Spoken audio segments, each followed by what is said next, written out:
வணக்கம். இன்றைக்கி வீட்டு சமையலில் கொண்டக்கடலை குழம்பு வைக்க போகிறோம். அதுக்கு தேவையான பொருட்கள்: கொண்டக்கடலை 1/4 கிலோ, வெங்காயம், சின்ன வெங்காயம் ஒரு 100 அல்லது 200 போட்டுக்கலாம்.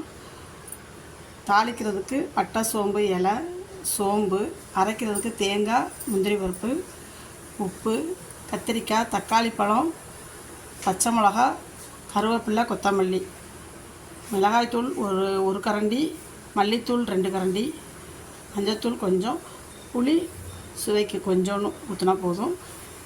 அரிசி கழுவுன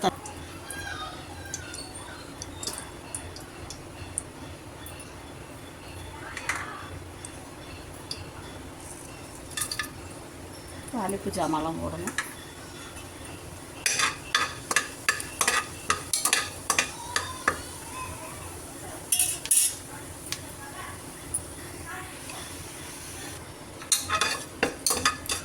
சோம்பு, பட்டை, பூ, இலை எல்லாம் போட்டு தாளிக்கணும்.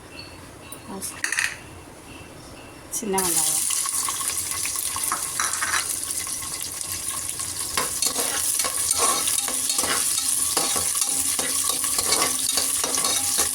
நல்லா வதக்கணும்.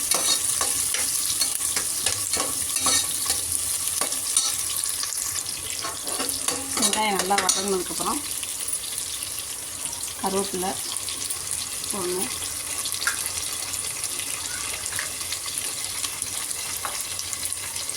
தக்காளி பழம் 3 தக்காளி பழம் கட் பண்ணி வச்சுருந்தேன், அதை போடணும்.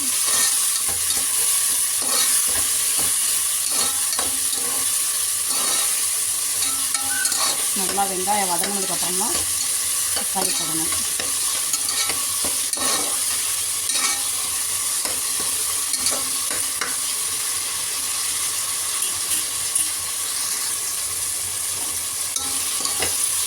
நல்லா வதங்கிட்டு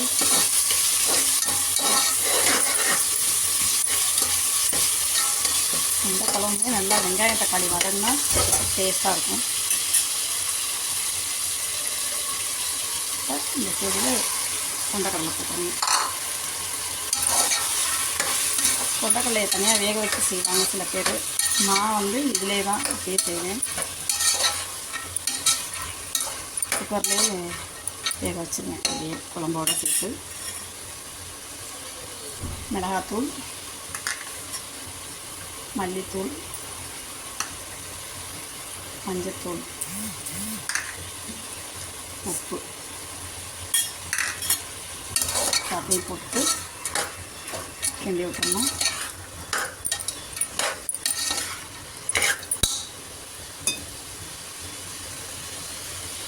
கலந்து தண்ணி ஊற்றணும்.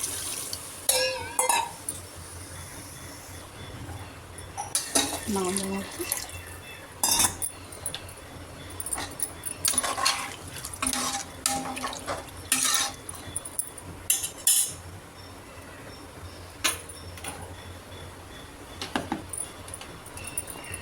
கத்திரிக்காயும் போட்டுருந்தேன். அது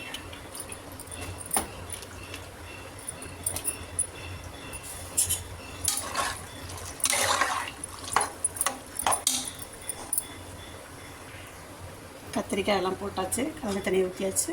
இப்போ குக்கர் போட்டு மூடிடணும்.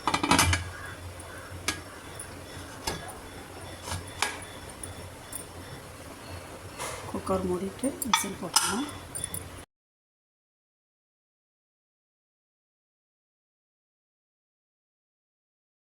ஊற்ற மாட்டேன், கொஞ்சமாக ஊற்றுவேன். சூப்பராக நல்லா வந்துருக்கு பாருங்கள், சூப்பராக இருக்குது. இப்படி ஓப்பன் பண்ணிவிட்டு இப்போ அடுப்பில் வச்சு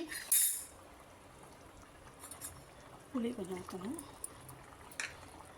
பச்சை மிளகா போடணும்.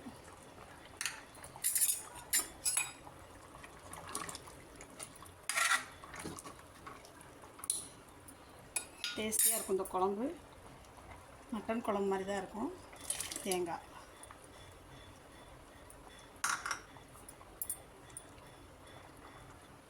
தேங்காய், புளி எல்லாம் ஊற்றிட்டு ஒரு கொதி விடணும். கொஞ்ச நேரம் சும்மா மூடி வைக்கணும், வெயிட் போடாமல் சும்மா மூடி வைக்கணும். 5 மினிட்ஸ் நல்லா கொதிச்சிருச்சு. கொத்தமல்லி தழை போடணும். அவ்வளோதான், கொண்டக்கடலை குழம்பு ரெடி ஆயிடுச்சு. நீங்களும் செஞ்சு பாருங்கள். கொண்டக்கடலை குழம்பு ரெடி ஆயிடுச்சு. சூப்பராக இருக்குது. இது சாதத்துக்கு, இட்லிக்கு, தோசை, சப்பாத்தி எல்லாத்துக்குமே சாப்பிட்லாம். நீங்களே செஞ்சு பாருங்கள். Okay, thank you.